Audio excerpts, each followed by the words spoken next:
Ang latest, ang hottest sa showbiz and entertainment. Heto na sa Ang Pilipinas Ngayon.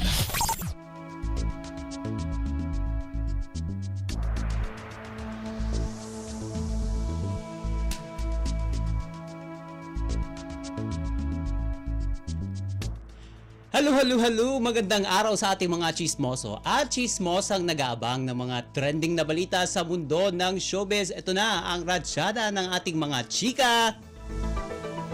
Kung may isang ugali na gustong iparanas ang dating matinee idol na si Aga Mulak sa kanyang mga anak, ito ay ang hindi pagiging mayabang. Dahil pinapayuhan ni Aga ang mga anak nito na sina Andres at Atasha na huwag maging mayabang upang magtagal sa pinili nilang career at magkaroon din ng marka sa showbiz industry. Sabi ng dating matinee idol, quote and unquote, ang advice ko sa kanila is trabaho yan. Kung ano yung nakikita nyo sa akin na ngayon, ito yung end result of hard work, so you have to go through that hard work, sabi niya. At ang isa raw sa palagi niyang ipinapaalala kina Atasha at Andres, just always be the kindest person you can be. Pagpapatuloy pa ni Aga, quote and unquote, sabi ko, wag na kayong mayabang. Maging totoong tao kayo, maging tapat at magtrabaho kayo. Hanap buhay yan. At syempre, tila maganda at maayos ang naging pagpapalaki ni Aga at ng kanyang asawa na si Charlene Gonzalez sa kanilang mga anak, at bukod sa magagalang at mababait ay marespeto rin ang celebrity twins.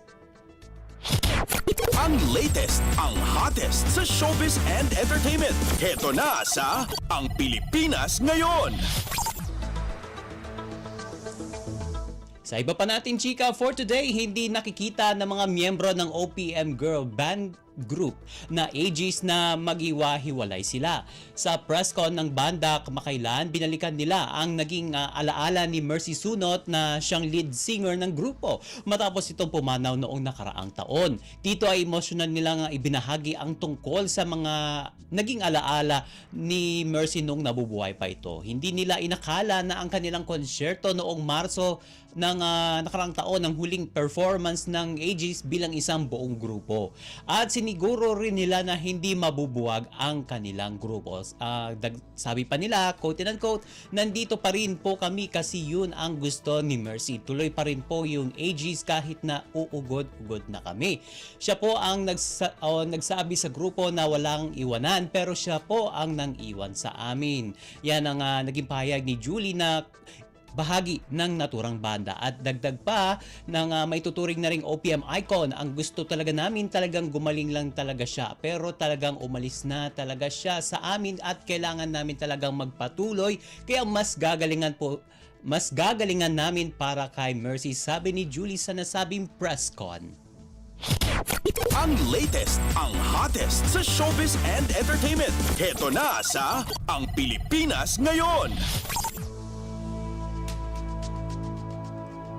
At sa uli nating chika for today, mukhang ipinapakilala na ni Sue Ramirez at Dominic Roque ang kanilang relasyon sa madlang netizens. Sa unang pagkakataon kasi ay binahagi ni Dominic sa social media ang pictures nila ni Sue ilang linggo matapos kumpirmahin ng aktor na currently dating sila ng aktres. Makikita sa Instagram post ni Dom ang throwback pictures ng naging dinner nila ni Sue kasama ang ilang celebrity close friends sa restaurant ni Julian Santos sa Alabang.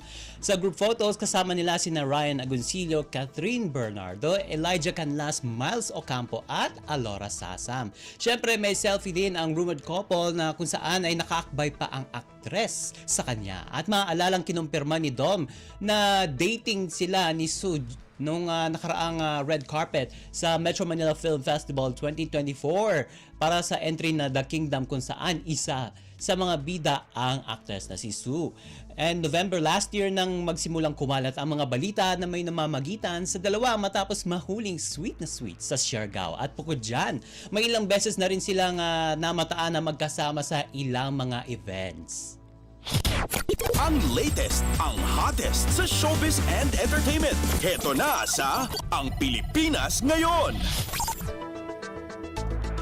And OMG, wala na tayong sapat na oras para sa ating balitang artista. Maraming salamat mga kachismis sa pakikinig sa aking mga chika. For today, ako po si Mama JT para sa Radyo Pilipinas World Service! Ang latest, ang hottest sa showbiz and entertainment. Heto na sa Ang Pilipinas Ngayon.